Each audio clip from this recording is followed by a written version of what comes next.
Using as puzzle test లేదా same దీన్నే data analysis వాడుతున్నాడు లేదా డెసిషన్ మేకింగ్ వాడుతున్నాడు. బాగేనండి. పజిల్ ఈజ్ ఒక సపరేట్ చాప్టర్, అది అర్థమెటికల్ రీజనింగ్లో వస్తుంది. డేటా అనాలిసిస్ ఇది మనకి ఇంగ్లీష్లో అడుగుతూ ఉంటాడు లేదా కొన్నిసార్లు రీజనింగ్లో అడుగుతూ ఉంటాడు. రెండు డెసిషన్ మేకింగ్ అడుగుతాడు. అర్థమవుతుంది కదా, కాన్సెప్ట్ ఒకటే, వాడు అడిగే మెథడ్ మారుస్తాడు కానీ కాన్సెప్ట్ చాలా ఈజీ.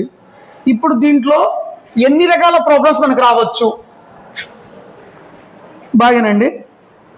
ర్యాంక్ అంటే ఏంటి for example I am 5th rank in the out of 60 students అంటే మీనింగ్ ఏంటి? 60 మందిలో నాది 6th పొజిషన్లో నేను ఉన్నా. అది స్టడీసా బేకార్ పనగా సపరేట్ మ్యాటర్. అది క్లియర్? అంటే ర్యాంకింగ్ అనేది ఏం చెప్తుందంటే పొజిషన్ గురించి మాట్లాడుతుంది లేదా ప్లేస్ ఆఫ్ ఎగ్జిస్టెన్స్ గురించి మాట్లాడుతుంది. అంటే పొజిషనా ప్లేసా? 5th ప్లేస్ అన్నా అంటే 5th ప్లేస్లో ఉన్నా. ఎన్నో పొజిషన్? 5th పొజిషన్లోనే ఉన్నా. రెండు ఒకటే, same position same ప్లేసే.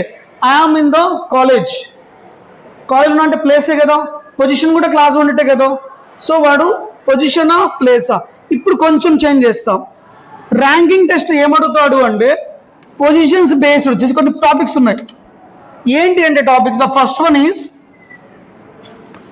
Left side నుంచా లేదా రైట్ సైడ్ నుంచా అని క్వశ్చన్ అడుగుతాడు. ఫర్ ఎగ్జాంపుల్ 40 స్టూడెంట్స్ ఉన్నారు, రైట్? నరసింహ అనే పర్సన్ ఉన్నాడు.